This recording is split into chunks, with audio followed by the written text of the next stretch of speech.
It's the start of November. I'm back on my desk and we're taking deliveries and donations again.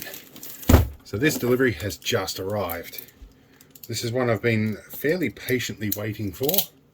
So let's see if this is indeed what I think it is. It's quite often I open these packages thinking they're one thing and they're actually something else I ordered and completely forgot about, or something somebody has sent in as a donation. Let's have a look here. Well, they packed this reasonably well by the look of things. This is definitely indicative of KLR Auto. Alright, this is definitely KLR Auto stuff. We have a pile of stuff in here. What have we got? Oh, little tube of grease. Let's have a look at them all here. Okay. So, we have, what are these? These are Pitman arm ball joint rebuild kits. Don't know where that other tube of grease come from. So this is the ball joint rebuild, seals and springs and everything from the Pitman arm on both Land Rovers that I've got. Primarily the 6x6 Ambo. That'll be good. It's much cheaper than a new Pitman arm, and also I don't have to worry about what spline settings are. There's two of those. And a pile of grease, so we'll get a bunch of grease for that. Actually, I'm curious, do these have a grease nipple fitting on them? They have a hole in the bottom. These don't appear to be the grease nipple type. That's okay. We can deal with that. I have two clutch master cylinders, something I should have done a very long time ago. Oh, these look like good ones. I paid a little bit more for the quality ones. And straight away I can see they're much better quality. So I've got two of these now. Bigger reservoir on them. And yep, looks good. And they've got a seal on them. I've lost the steel retaining ring, or the sealing ring washer, I guess, in my existing one in the 4x4. Alright, so we'll get rid of that. At least put them out of the way. Now, 4 ball joints. Now, I have 2 ball joints already. These are a different brand, and these have a grease nipple floating around here that screws in the base. These last forever, and I have a left and a right one, so I'm going to put them on a tie rod somewhere. But for the rest of the time, I've had to go with these guys, which don't have a grease nipple. Oh, geez, they're nicely packed. So these are permanently sealed ones, you can't re-grease them. But I think, given how old the vehicles are and they're only just doing tie rods now, probably going to last me a while, especially with my light duty driving. However, I'm thinking that maybe I might, yeah, I'll put the greased ones on the heaviest vehicle.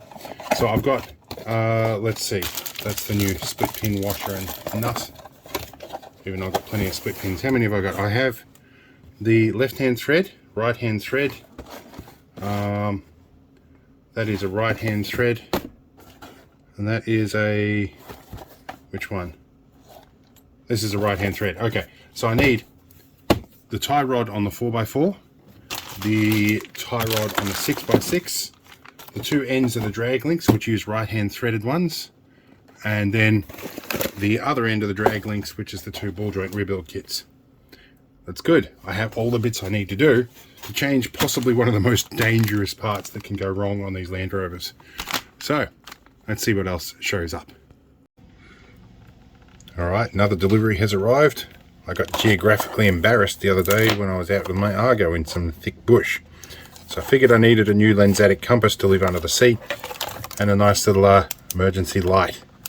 Which these things are quite adequate for the size, and they will sit there unused until I need it. Alright, let's see what else we get. Alright, we've had another delivery, and you'll have to deal with the air conditioner noise. I think summer's on the way. Yeah, one day we've got heaters on, next day we're straight to air conditioning. No sort of mid-spring stuff happening here. Somebody just flipped the summer switch.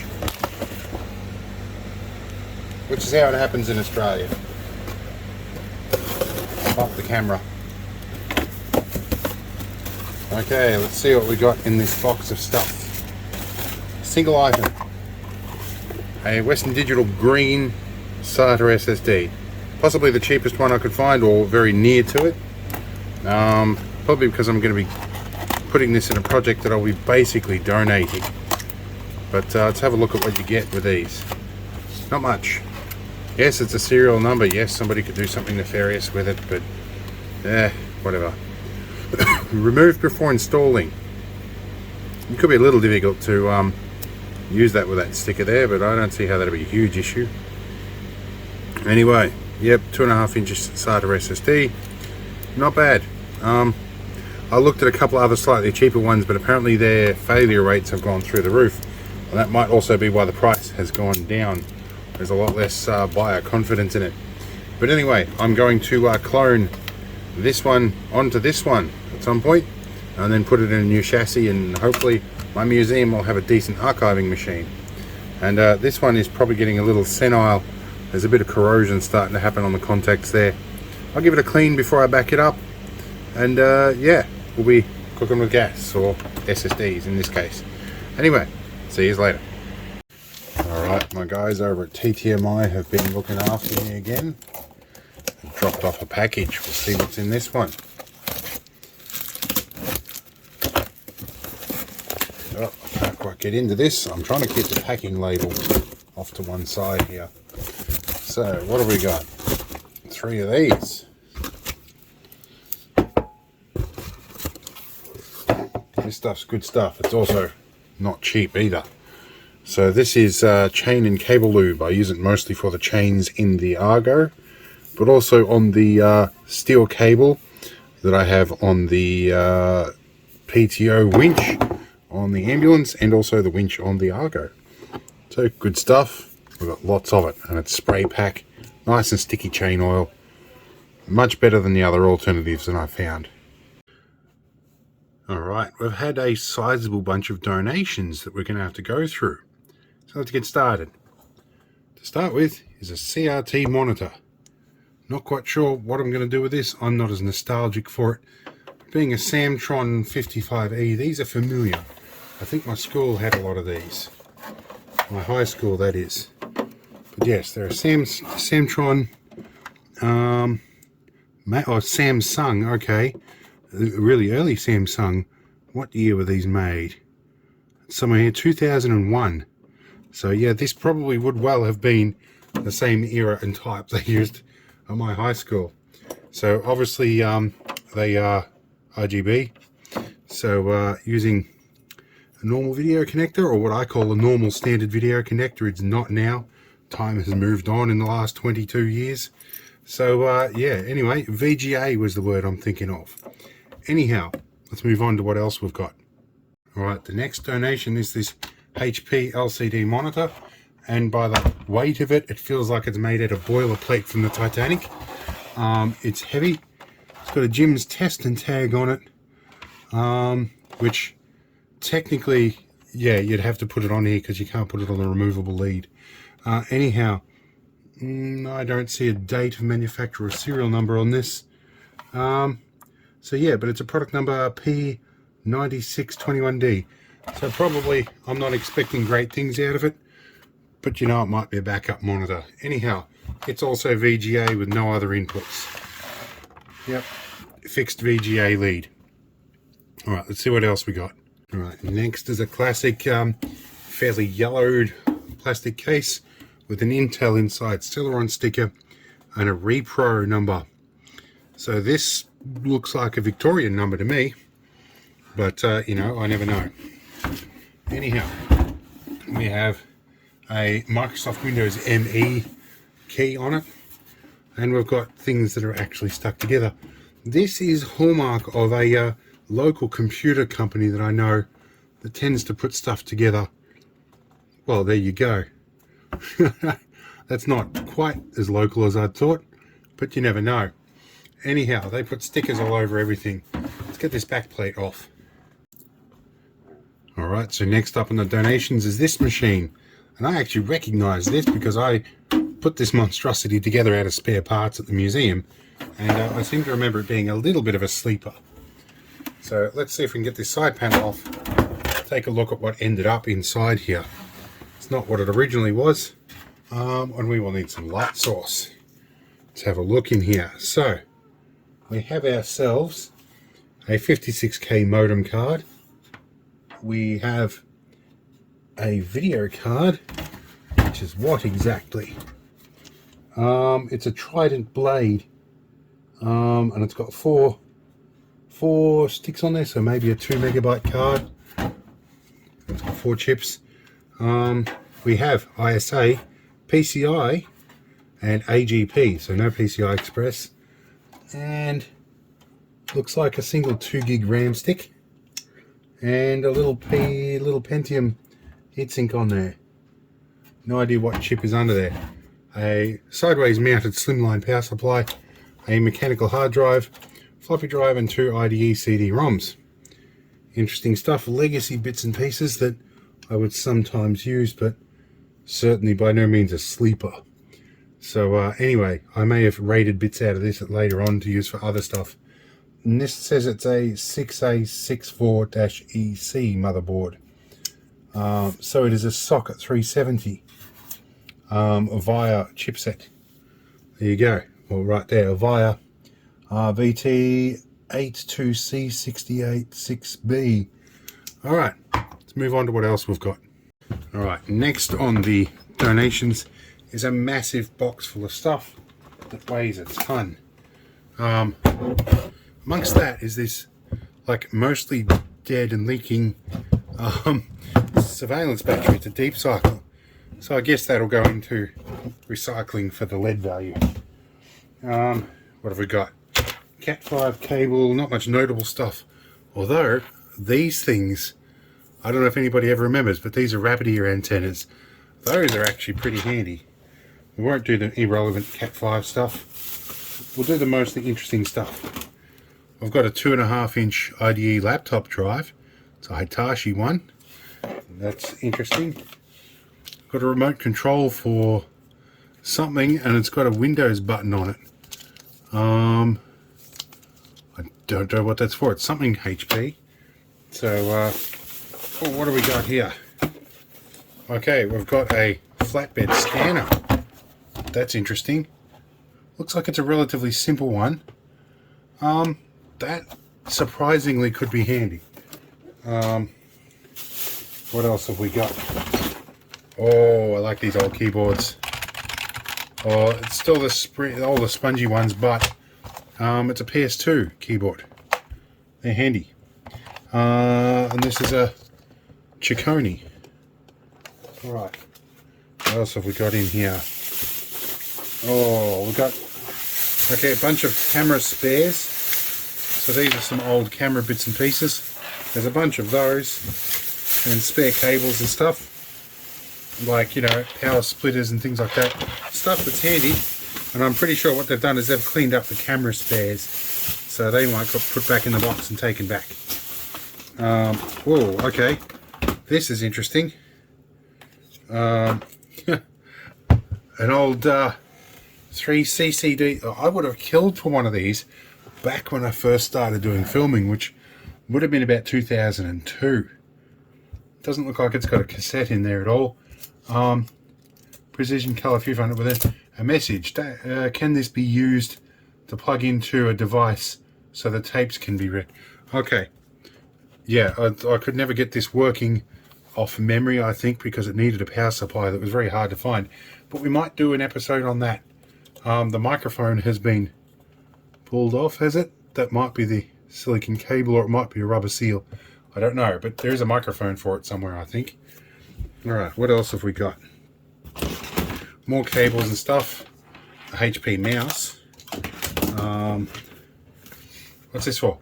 A Sharp cash register instruction manual. I think I've seen this one floating around the museum. Alright, so there's an anti-static bag in here. What have we got? This is all some interesting stuff. I don't mind going through boxes like this. Ah, this is spare stick-on LEDs. So they will be handy. That's what's lighting this desk at the moment, is some of that stuff.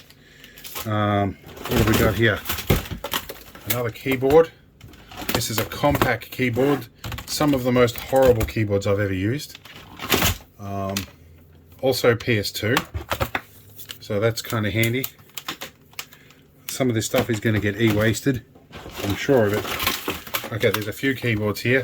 It's a HP keyboard, not as bad. These are a little bit better.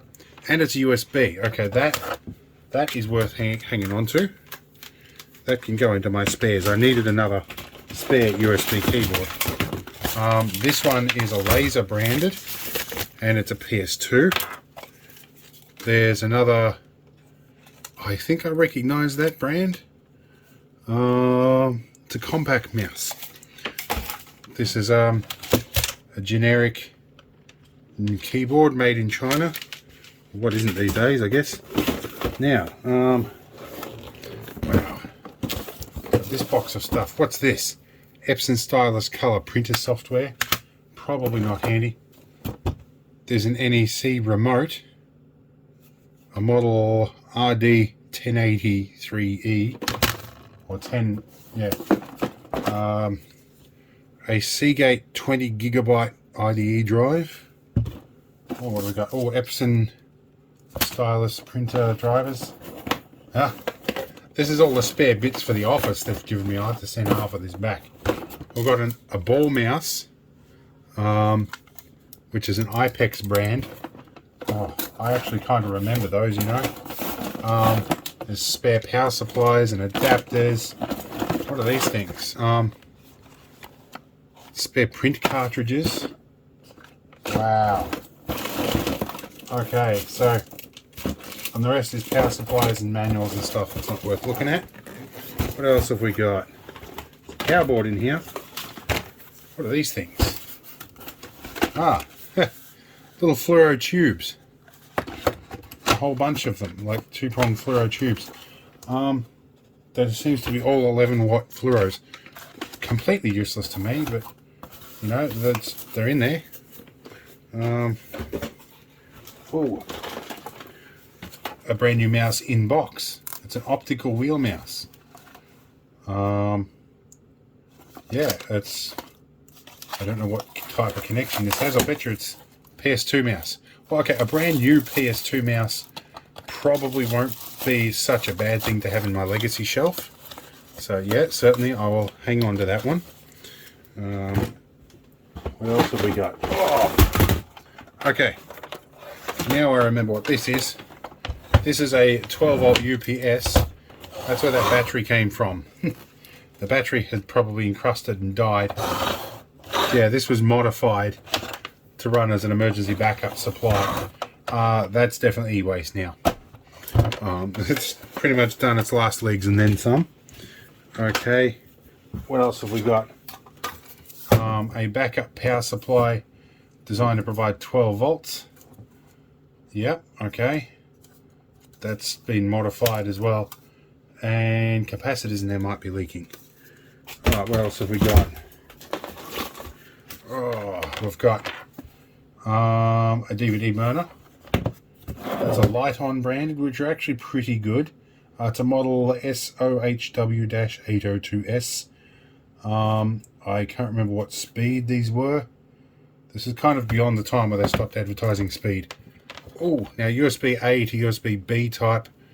Very handy. Very, very handy lead. For numerous reasons. Then we have a yellow envelope over here. So from Department of Veterans Affairs. Given where this is coming from, it might have just been reused. I've got HP DeskJet installation discs, so I don't think they have the DeskJet anymore.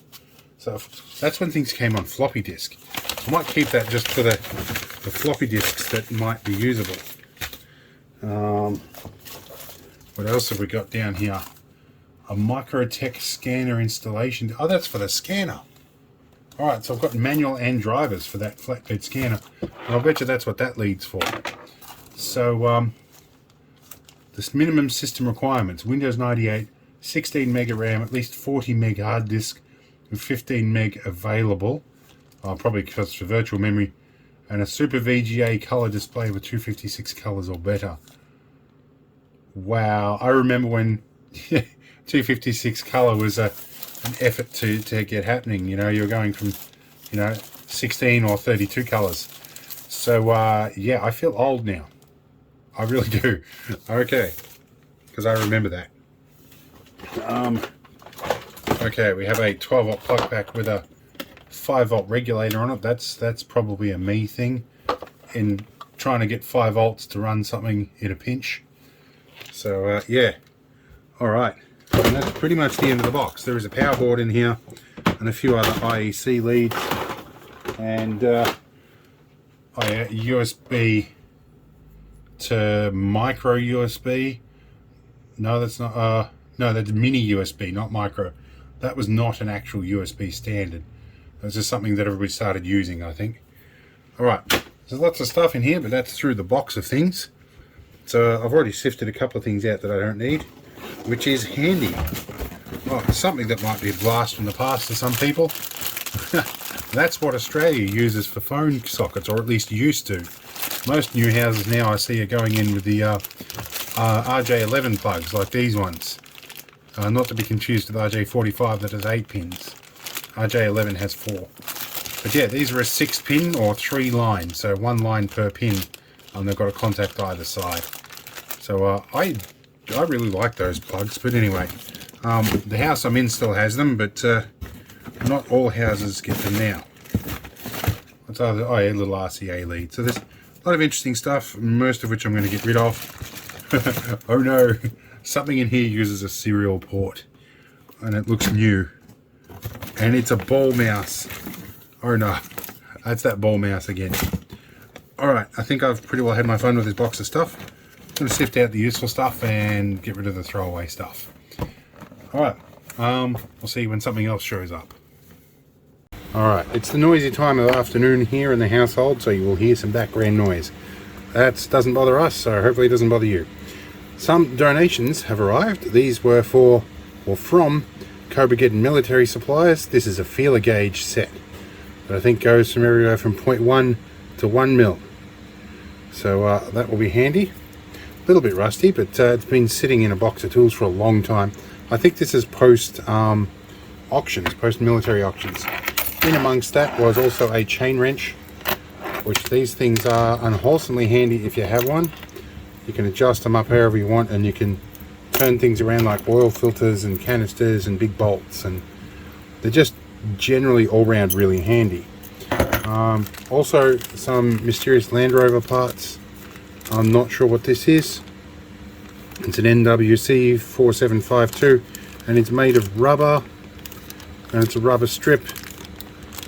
Not really sure what it's for, but you know, we'll find out what it is. Another delivery, and this one's come from Katoomba apparently, and feels kind of weighty for what I think it should be, but we'll see. I have an inkling it's going to be a textile job that I've been waiting to do for a while. Okay. Oh, I think it is. Wow, this is wider than I thought.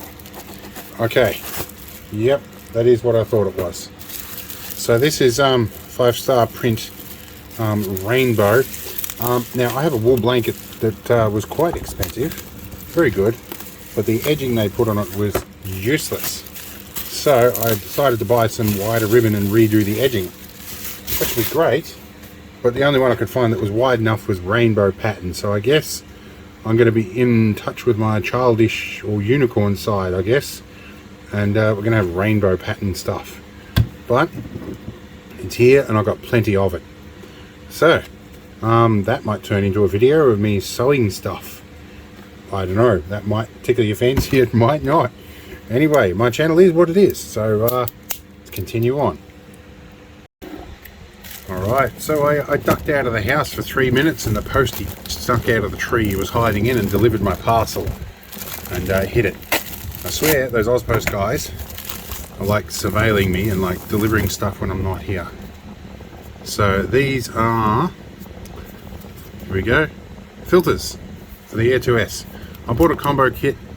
There is a polarizer in here, and I know polarizers are a polarizing topic when it comes to drone photography, given that the drone's always moving and stuff, but see how we go with that. And these came in a box that I can't get out.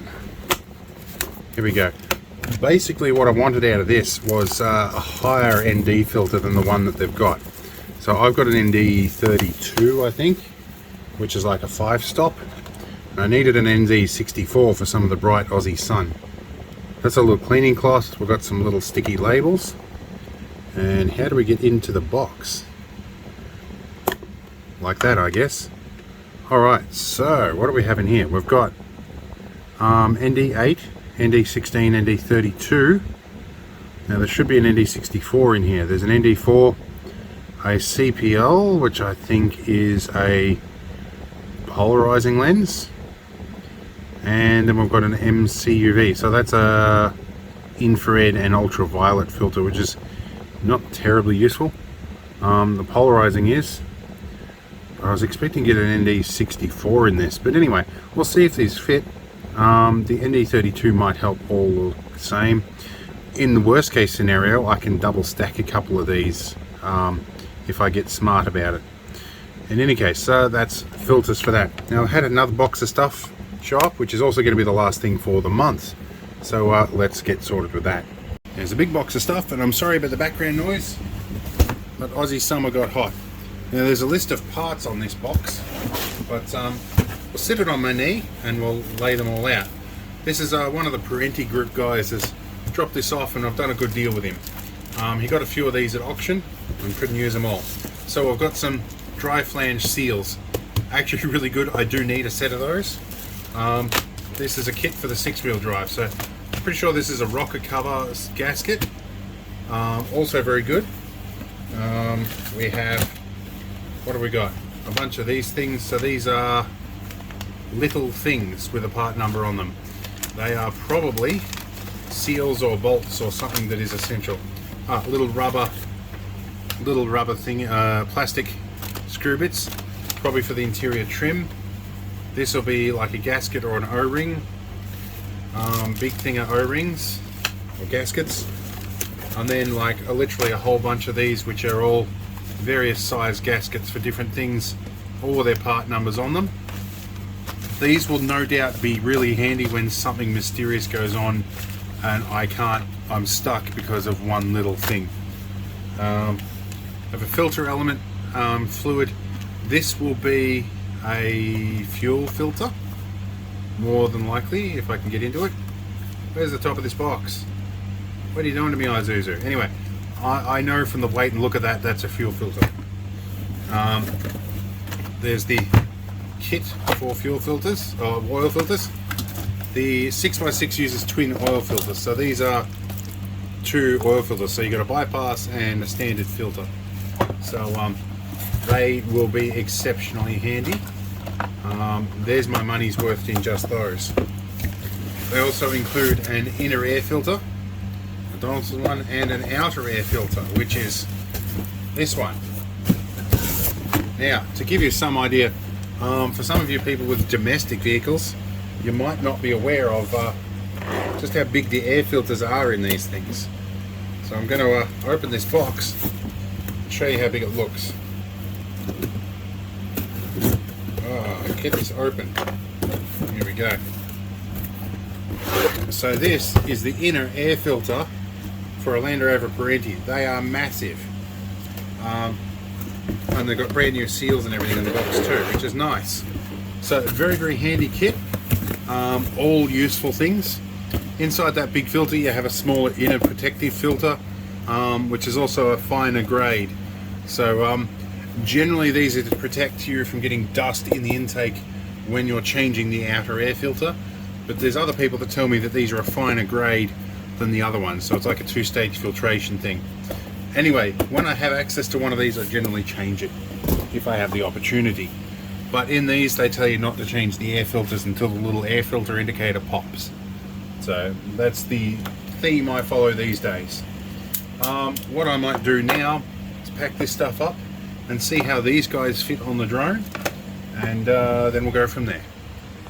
Alright, so just to drag this donations and deliveries video just a little bit more, I'm going to take my drone here and I'm going to put the camera upside down here. I'm going to pop our little filter off here. This is one of the standard filters. This is the ND32. It's the highest grade filter they have. I was hoping to have an ND64 in this kit, but you know what, it happens. So Now let's take the CPL in here and have a look. Some of these, I think these are polarizing and ND filters. I'll have to look them up. But anyway, they weren't too expensive. I want to make sure they actually do fit. So they have a correct way around that they fit. Let's see if we can put it in there. I think that should clip in there. Oh, it's not quite clipping in. I don't want to put a lot of force on this camera or the gimbal. They don't feel quite right. They're very close to fitting, to be honest. Yeah. Alright, you've got to push in a little bit more to make them engage. Alright, so that, well, it looks like they'll fit, which is nice. So they will fit. Made about as well as you can expect, although kind of dirty out of the box, so I'll give them a clean up appropriately. But yeah, so let's have a look at the ones they come with. This is the DJI set that came with the Fly More combo, and they have the ND 4, 8, 16 and 32. So in this I go up to ND 32, but I wonder if these will be any different. These look a little bit more reflective. Let me actually look up what I ordered and if I got what I ordered. Now, just for those of you who don't know what a circular polarizing lens is, it's got a little adjuster ring on the top here so you can change the angle of the polarization. And you see as I turn it around, it changes how many things are polarized. So on a drone this is a bit of a problem because as you rotate around a subject the polarization may change, but for a fixed or static position that I've already arranged this might work. But I want to be seeing through water, so we'll see how this works. Okay, so yes, I did get what I ordered. So we had a MCUV lens, which I'll probably not use. I may repurpose that for something else. I have a circular polarizing lens, and we have ND4, ND8, ND16, ND32. So an additional set of filters. This one, the UV one, I'm probably not going to do too much with. I do want to sort of combine that with a couple of other things to make a multispectral camera, but that's an experiment for the distant future. In any case, they fit. As for how they work, I guess we'll find out later in later videos. But for now, this is going to be the end of the donations and deliveries video. Sorry about the air conditioner and the last few bits. It's hot, I've got to deal with it.